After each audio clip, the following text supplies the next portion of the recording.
Hey everyone, Arthur Fantastic, aka the Hot Shot, aka the Bishonen Ronin, here, Roman with John Potenza, head coach of Average Joe's MMA in Prescott, Arizona. Today we had a seminar in Percival Fighting Systems Academy here in Brandon, Florida. So good old Florida, the center of what wrestling should be. And the accolades of this man is amazing. He's a black belt in karate, black belt in Aikido, black belt American Kempo. There's a particular American Vadha Kempo, yeah. American Vadha Kempo. He's got Filipino martial arts under his belt. We've got Kendo under his belt. And he trained with the one and only Billy Robinson. John Potenza, how are you doing today? I'm good, man. Thanks for having me. Oh, thank you for having me. I was late. There's a lot to talk about. There's so much going on. I feel like catch wrestling is actually having a resurgence, but I think the best place to start is the beginning. What got you started in catch can wrestling, and what was like your biggest lesson that you learned? So that's a great question. So it's kind of interesting because I feel like I was very blessed in my path because I came across catch immediately in my beginning of my travel. So I started martial arts way back. I'm old, right? So I started back in 1981. It's been a long run. I started in Taekwondo and I started doing that stuff for a while. And I got into a fight behind the movie theater and I got my ass kicked. And I was like, well, Taekwondo is not working for me, so I got to find something else. So I found judo. And I was like, well, I can hit people with the planet. That works pretty good. So I used that for a while. Then I started getting into other styles, started getting some weapon stuff and different styles of kung fu and different stuff. But then I came across American Vadha Kempo Karate, which is not anything like Ed Parker's karate or traditional Kempo. It's totally different. It's based on circular movement, redirection, but it incorporated all punches, all kicks, all strikes, all takedowns, all grappling, all submissions, ground and pound. It was MMA before MMA was cool, right? So that was the thing. My coaches had excellent wrestling backgrounds, so I was exposed to this ground fighting at the very beginning of my striking ground fighting transition, where they were doing this high level wrestling, and I was like, man, this is great. I love this. I want to find out how to pursue it. And we cross-trained with some Japanese jiu-jitsu guys, and every now and again Brazilian jiu-jitsu guys would come in. This is going back in the late 80s, early 90s, right? Seeing a Brazilian jiu-jitsu guy, that must have been rare. It was rare. It was really rare back then. It was more Japanese jiu-jitsu, and every now and again a Brazilian jiu-jitsu comes in, and you're like, all right, that's cool. But whenever I was exposed to that, it wasn't for me. It didn't fit what I liked. I'm from a fast pace. I got like this super ADHD thing going on. I'm like, I got to be high speed all the time. I got to be moving, right? And I didn't have the patience for it. I liked the wrestling aspect. So I was like, well, I got to find something that fits more of the wrestling part, not so much of the sport of jiu-jitsu part. So I started looking around and I stumbled across catch wrestling. I was like, well, that looks like it fits. It fits perfect what we do. The style was ultra aggressive. We were super fast, super aggressive, really cool style. And that was the part that I wanted to really enhance on from my personal journey, was the grappling part of it. So I found catch. I started kind of training on my own through books and videos and whatever I could find at the time. And again, this is going back a long time. We didn't have internet yet, right? That's how old I am. It's scary. What were some of the books? What were some of the instructionals you're using at the time? I got books. I have an amazing collection of classical catch wrestling books from like the 1800s, early 1900s. I got some really old school stuff. Also like Ed Burns, Farmer Burns, and all his stuff. I've got Ed Lewis's books and Sandow Lewis books, everything. Sandow. Yeah, everything you can find on all these different stuff, all these books from old catch wrestling.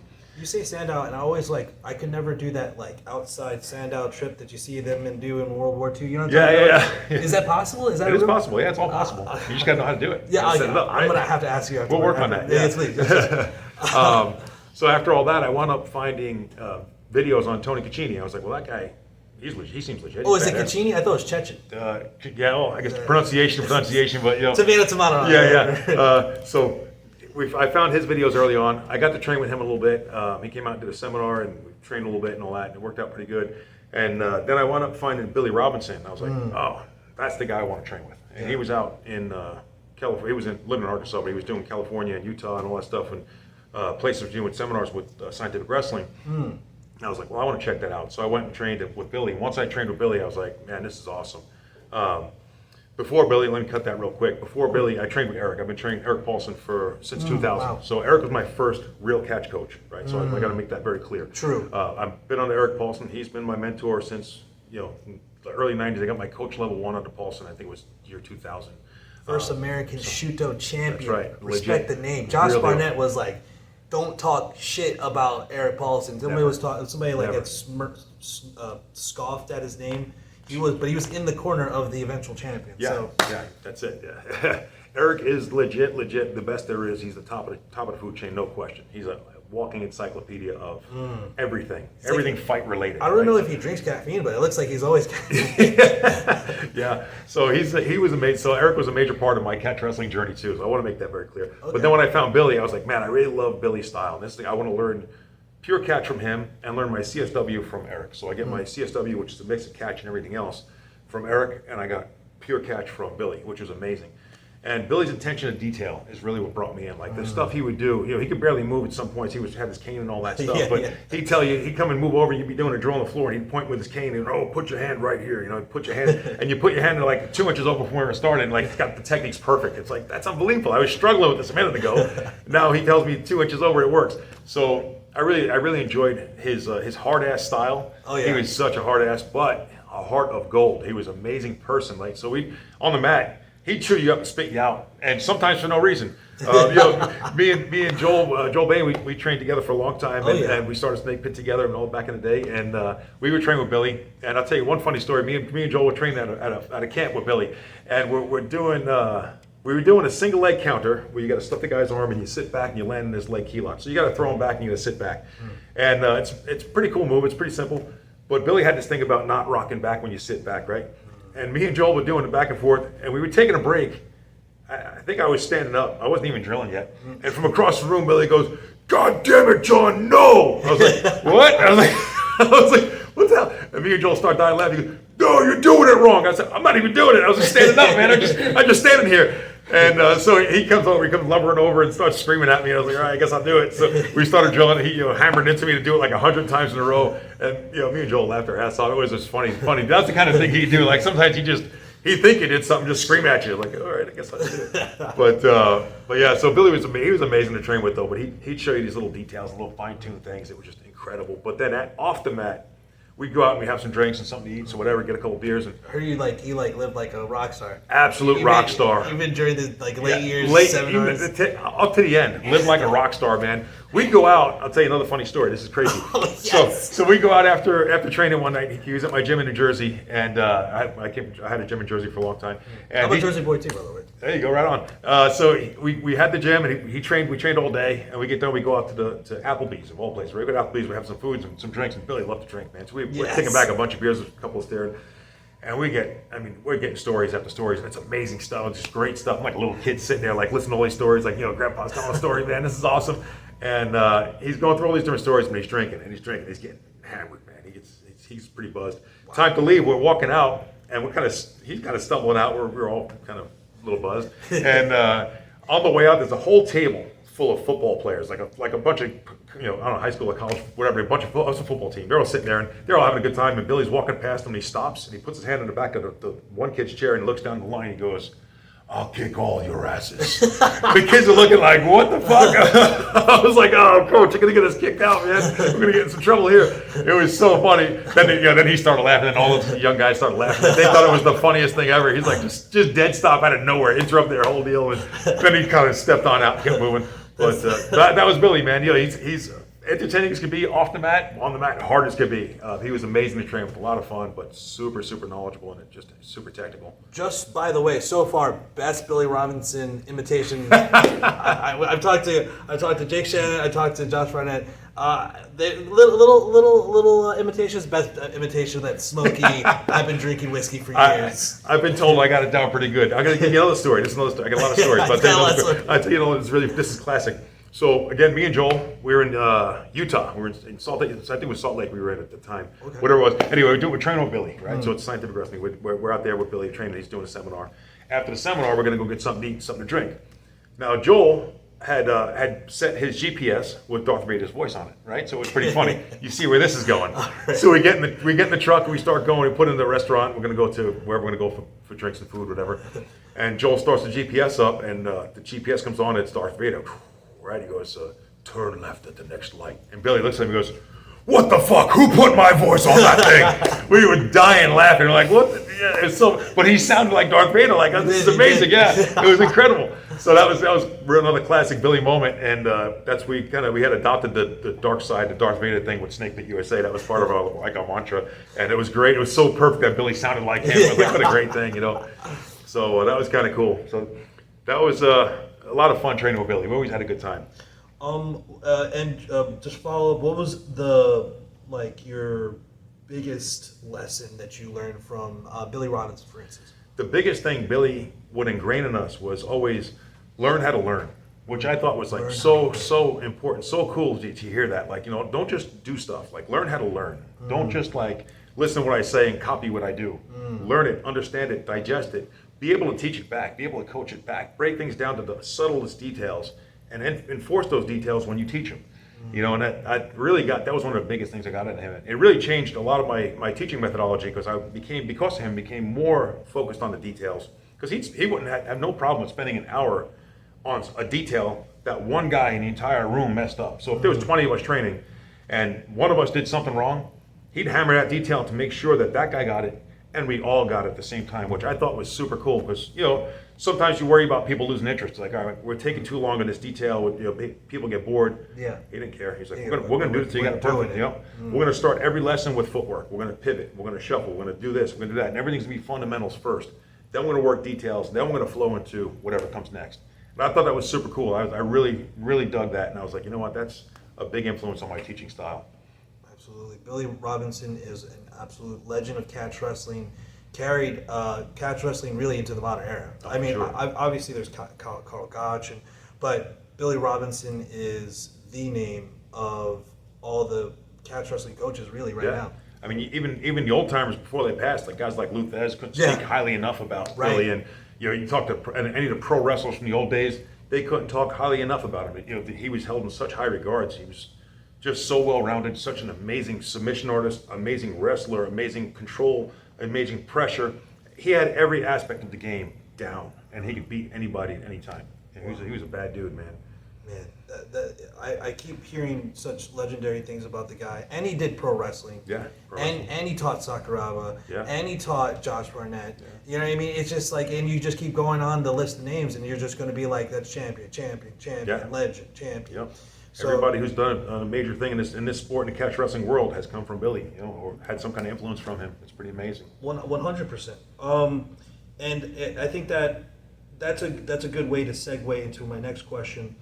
Is what's holding back catch wrestling from being bigger than it is right now? I think it should be bigger than it is. It's like it's such a exciting sport. It's a more violent art. It seems like a lot of other grappling arts are taking it and just calling it theirs. Yeah, it's a big problem.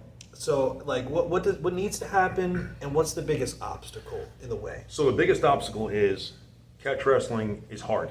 Yes. And people don't like things that are hard. That's true. Everybody wants the easy way. Everybody wants to find a soft, easy way to do things. If there's an easier way, they're going to do it. Catch wrestling requires body conditioning. It requires pain compliance. It requires a high level of cardio. You don't have to be a big monster like everybody's. Catch wrestlers are always big. Yeah, a lot of them were big, especially back in the day, because they were all iron workers and coal miners and guys who worked physical jobs. So they were big guys. But you don't have to be a big guy, but you have to have good strength. You have to good cardio. You have to good agility. You have to be a well-rounded machine. But the biggest thing is it's the violent art, right? Catch is the violent art. So everything is tough, it's aggressive, it's takedown heavy, and people don't like getting slammed. Right, you can put a class together and call it grappling and do just groundwork and some gentle stuff, and you'll have 300 people on the mat. You switch it over to catch wrestling, people are like, oh shit, I don't want to do that. They're gonna cross-face me. They're gonna slam me on my head. They're gonna do it. But that's not, like anything else, you learn to deal with that. You learn to adapt to it. And the more you get better at catch wrestling as a whole, you get better at the offensive as well as defensive side. Like I tell my guys, when we do position drills, you have to have live toes. You have to crush the guy underneath. You have to put pressure on him. But that's a twofold drill. The guy on top is learning how to work pressure, work control, work dominance. But the guy on the bottom is learning body conditioning. He's learning how to deal with that pain and that aggression and that discomfort and think clear. You're not panicking. Not panicking, right? Because when guys are not used to that and they get pressure on them, you start cross-facing dudes and you start putting your forearms in the neck and elbows in their sternum. Mentally, they get screwed up. Yeah, they get out of the game immediately.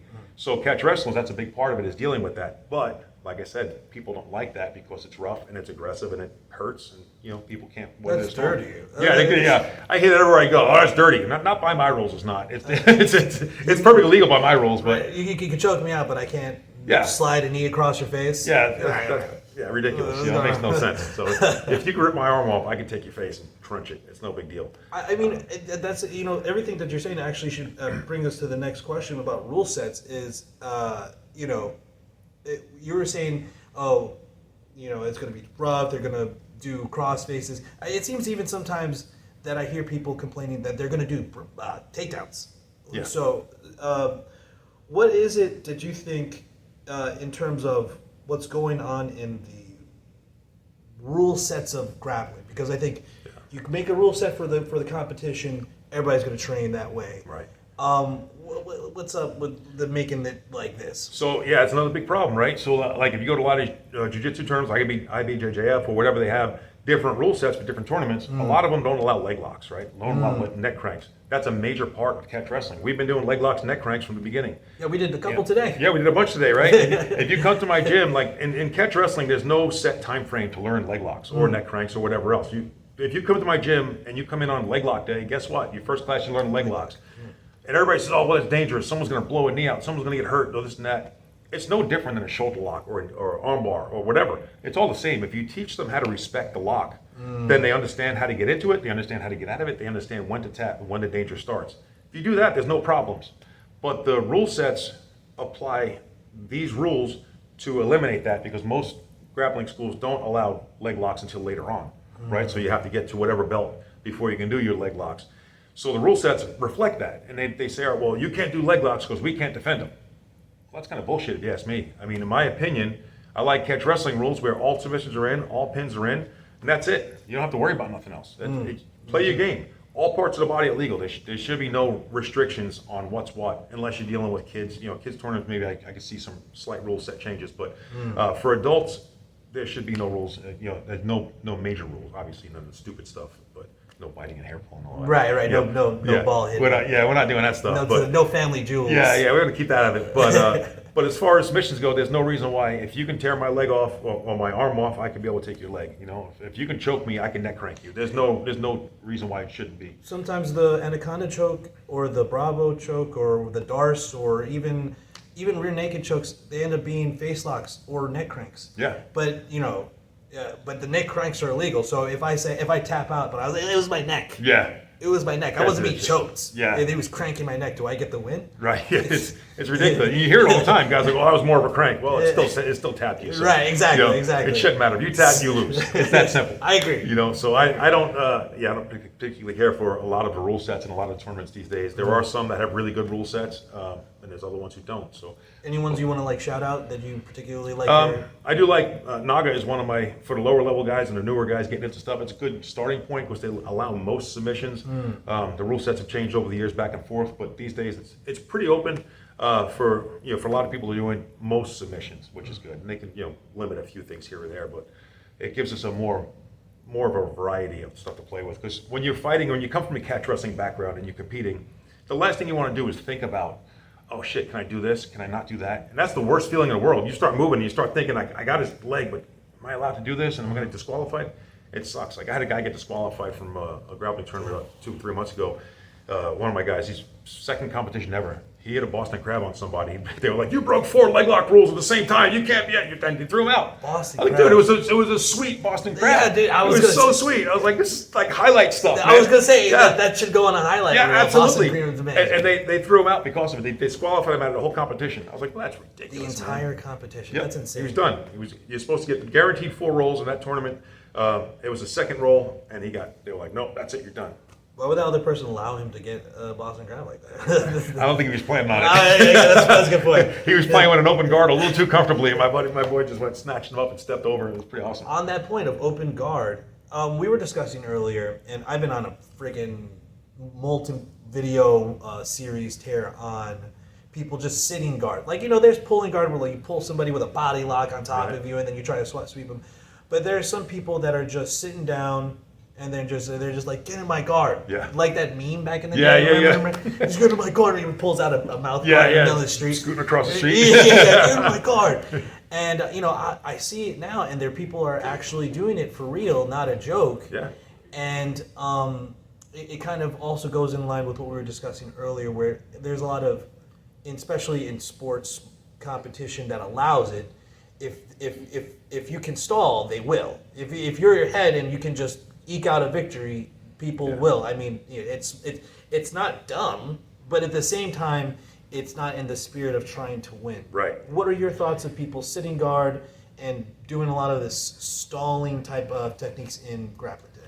There's guys who are really good at it, and that's their thing. It's not my thing. I don't like it at all. I disagree with it 100%. I think if you're going to toe that line and you're there to fight, you should fight. You know what I mean? I understand the concepts behind it. I understand the principles of why they do it.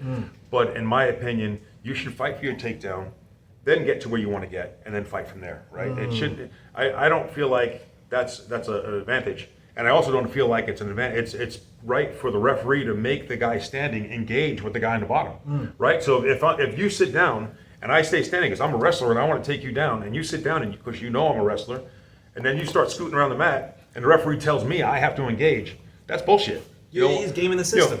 Make him stand back up. Why do I have to go jump into his guard where that's his game? Right. You know, In any other real life situation, I would not. Right. I would just kick them or walk away and pull their pants off or something, embarrass them. You know what I mean? It just seems like one of those things that doesn't really make sense. And if in a real fight, if someone was on the ground and like you disengaged, you stood up and you stood back, the other person's going to stand up too. Right. But because, like what I was saying, they're gaming the system, they know. You have to come in my guard. Right. Because the ref's going to tell you. They're going to make the rules, that's it. They work the rules. No one watches that. No one even likes it. And even people who, like, in CJI recently, I know that you only watched maybe a little bit of it. Yeah, a little bit. There was, CJI is like the ADCC, right? Everybody who's going there is paying a lot of money to watch this type of thing. They're not noobs. They're not casuals. They're probably more hardcore fans. They're booing people pulling guard, and it's because it's you look at it and it just doesn't make sense. It just does not make sense. What would you do to discourage that in competition? Would you try to make it a rule thing, or what would your way to go? I would put it in the rules for sure that maybe if you want to find a happy medium, there could be a happy medium. You can say, all right, so, yeah. You can sit guard, and if the guy doesn't engage in 3 to 5 seconds, stand back up. I like That's that. it. I think it's a fair compromise, right? You have to accommodate both sides when you play in an open grappling sport. If it's catch wrestling, that's unacceptable. Right, I agree. We're in a catch match. You sit down, you're penalized. That's it. You that's on you. You should. You need to work your takedown. If you're a catch wrestler and you're in a catch wrestling tournament, you need to work a takedown to get to the ground. If you're in an open grappling tournament, we could find that balance. But the balance shouldn't be the standing guy has to engage on the bottom guy. Right. There's got to be a time frame. It's saying only one person needs to be aggressive, and that's the person that's standing. Yeah. And the other person who just literally chose to be the opposite aggressive by literally sitting down and away from a person, they should. I agree. They should be penalized. Yeah. Okay. I like that. I think that's the general view of most people who have a problem with people sitting guard. Yeah. And they're like, "Oh, you just don't like jiu-jitsu." And I'm like, what? Yeah, it's not that at all. It's if you're there to fight. Right. That's it. If not, both of you start sitting down. Both start from your knees. Right. Change to a different sport. Right. Just say to the sport where you start in someone's That's guard. it. Make that happen if you want to do that. But if you want to wrestle. And then people are like, "Oh, isn't it more popular sport?" Yeah. Guys are fighting. They're fighting to not lose. They're not fighting to win, right? Yeah, so that's the whole thing. So Imagine in a boxing match, instead of coming forward to meet your opponent in the middle, they sat down in some weird attempt to counter them with a punch as they sat. Like that doesn't make any gosh darn sense. No one's watching that. All right. I got one more question, and then I don't want to hold you up. I know that you're out here. I don't want to. No worries. I know that we're 23 minutes here. This last question here. What do you think? Where do you think catch fits within the current grappling landscape and also MMA landscape? So it's making its way finally. This has been a very slow battle. We've been fighting this battle forever. I've been pushing catch wrestling. I had a fight gear company way back in the day, Modern Gladiator Fight Gear, and it was a fight gear. We had everything, all kinds of stuff, but it was mainly geared for catch wrestling. We had a whole bunch of cool catch wrestling shirts, which I later brought into Snake Pit when we had that, and then I still have some designs now with old school grappling. But way back, and I'd put these shirts out and all this stuff, and people were like, "What is catch wrestling? What is that? Is that like WWE?" I'm like, "No." Like, you're gonna hit each other with chairs? I'm like, "No. What are you talking about, man?" Like, no, this is a real sport. So we went from that to now, at least in some of the, you watch some of the fights and you hear some of the commentators in the high level UFC fights or whatever, and guys are like, "Oh, this guy's been doing catch wrestling." So we've made some big jumps. It took a long time, but we made big jumps where at least a lot of the grappling population at least knows what catch wrestling is. That's huge. Boy, we got a long way to go, man. We're not even close. But it comes down to marketing. Marketing, yeah. Catch wrestling is a small circle as it is, and like every grappling art, there's always bickering and infighting between different organizations, which doesn't help us at all. Not at all. We try to, myself personally, I try to get along with everybody in this catch world and promote each other and try to build this thing up as a sport. Agreed. And there are a few guys who do the same, but there are a few guys who don't. But that hurts us. But the numbers is a big problem too. Since there's so few of us now, and there's so many other grapplers, judo, jiu-jitsu, and sambo, and everybody else, they outnumber us by just a billion to one, right? So every other corner has a jiu-jitsu school.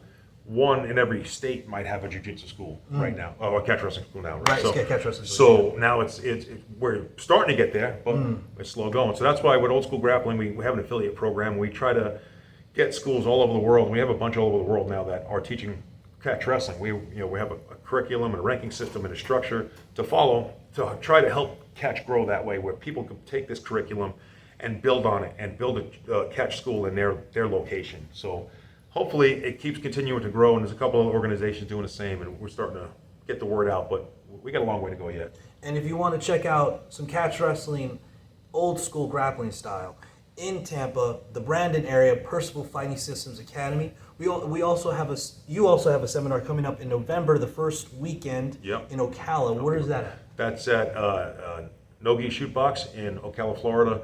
Coach Jag is out there, and runs a great program too. He's got a bunch of guys in there, so that's a good spot. And we have Coach Rico Cortez over in Davenport. He's got he's got a small garage gym, but he teaches catch out of there as well. So you can hit him up if you're in the Florida area.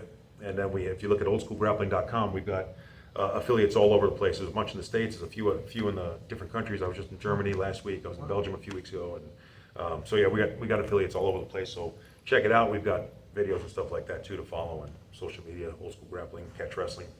It's always good. Last follow-up questions to that last thing you were saying about numbers. I feel like there's two groups that could really use a lot of wrestling, or it could be targeted for catch wrestling. First off, I think karate. I think that low Shotokan stance is really close to a wrestling stance, and we saw Senri Hudo. We saw Conor McGregor kind of use it, but he's not much of a wrestler. What was that last guy that was training? Gunnar Nelson. Yeah. And there's a couple of other karate guys, but then there was karate guys that are really bladed, like Stephen Thompson and Venom Page, that I feel could use more wrestling. Yeah. And I think that there's a union that needs to happen. You got Karate Combat happening. Let's friggin' get stuff in that Kumite pit. You know what I mean? I don't know.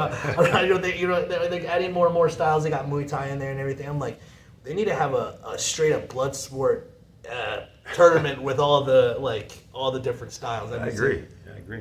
The other thing that I feel is missing is that Luthez says that when he was younger, rest in peace, that in Iowa, or was it Dan Gable? No, it was Dan Gable. And Dan Gable, when he was younger, they would call scholastic wrestling catch wrestling. Yeah. And it seems as though that folk style wrestling is basically just amateur catch wrestling. And I feel if more amateur wrestlers knew that, when they're going into the fight game, there's all these college, collegiate wrestlers going right into MMA and all this other stuff. If they just knew, oh, hey, there's a thing that works directly off all of the things you've been learning all your life, it would be conducive to your martial arts style to learn. Absolutely, yeah. It's funny because folk style came from catch, right? That's what they just sportified catch wrestling. That was the father to catch to folk style.